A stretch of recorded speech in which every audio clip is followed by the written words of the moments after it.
Good morning mga ka-solar, mga adik sa solar. So magre-review tayo ngayon ng isang flashlight, malupit na flashlight ni Wooben. Alam ko naghahanap kayo ng magandang flashlight, collection flashlight.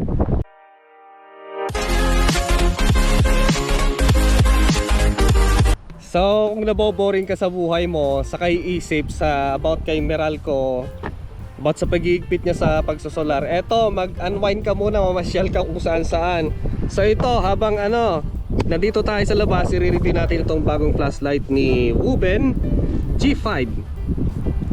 So ito siya guys, meron siyang 400 maximum output lumen. Malakas yan, lalakasan ko na yung boses ko kasi mahangin.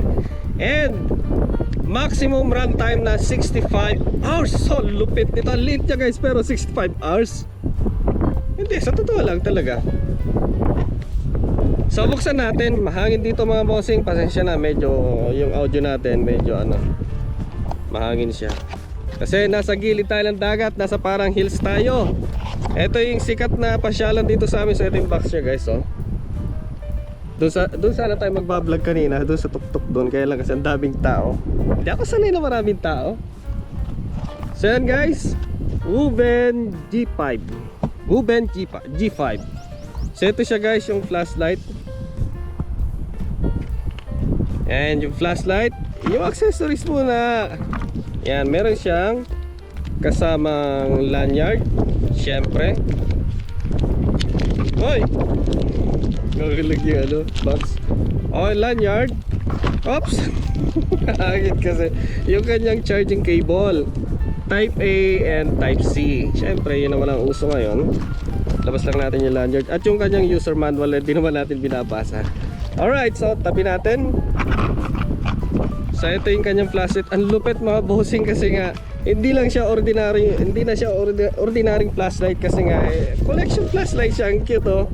Meaning, ito 65 hours yung kanyang runtime. Are you kidding me? Mapapa-English ngayon si Montilasaga. So yun siya guys, ang ganda ang flashlight to.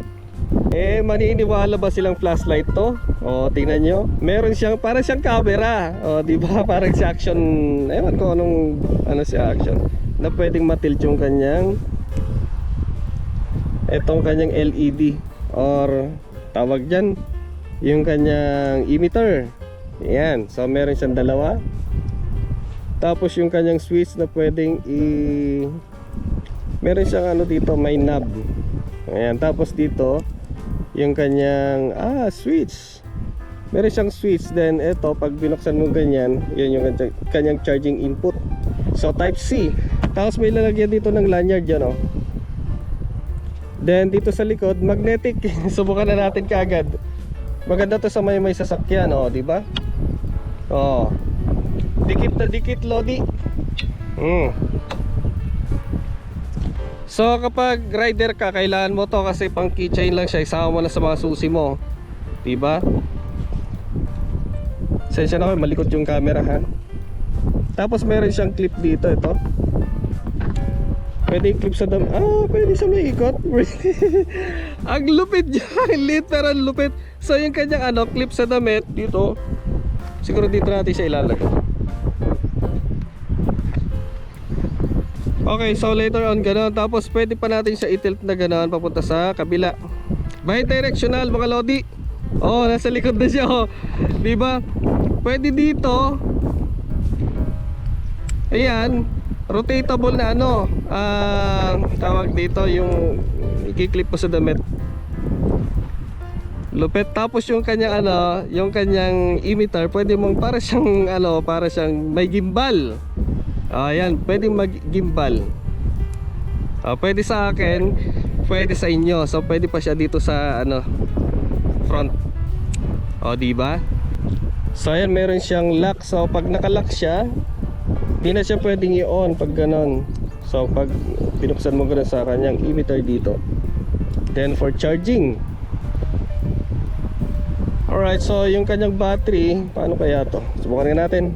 So ayan yung pinakamahina.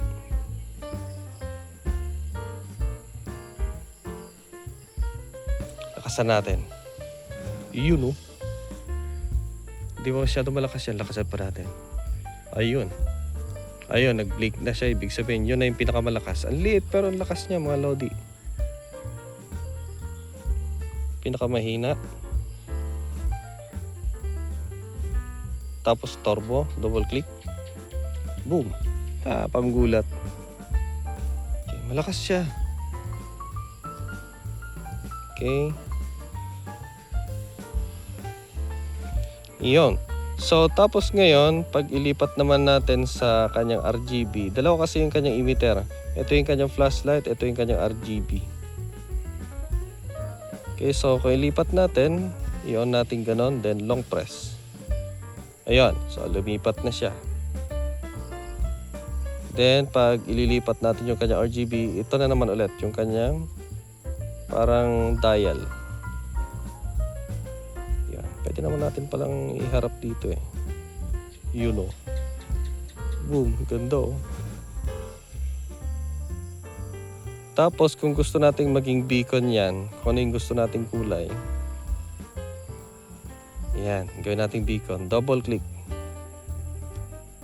Yan, parang beacon lang siya. Okay, kung gusto nating signal. Tapos kung i-return natin, double click.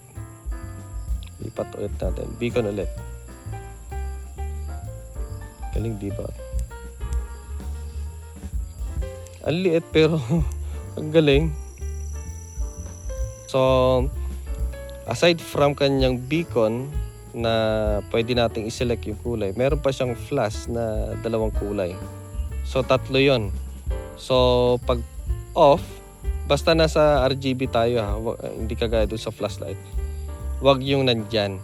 So, dapat nasa RGB tayo. Okay, so patayin natin.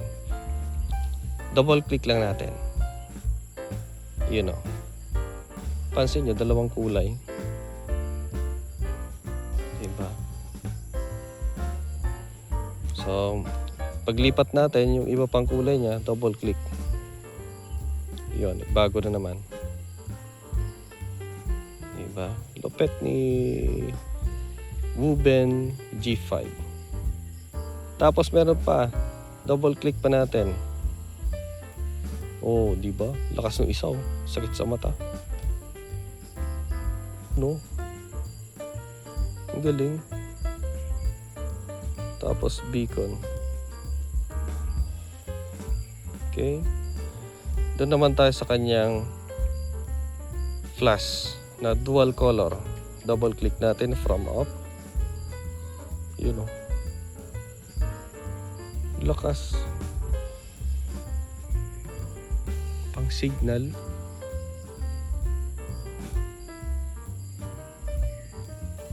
Double click ulit. Nagbago yung kulay. Double click ulit. Wow. Sakit sa mata. Yan. So yan mga bossing, para sa mga interested na bumili ng ganitong flashlight ni Wuben G5, nakalagay po sa ating description yung kanyang link.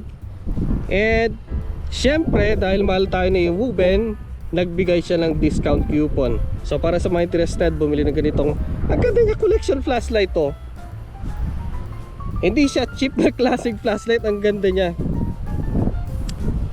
So para sa mga interested, nasa description box yung kanyang link. Ayan, ang ganda bossing, ang ganda mga lodi. So tamang-tama sa mga mahilig mag-collecta ng ganito. Ang gaganda, unique, napaka-unique na flashlight.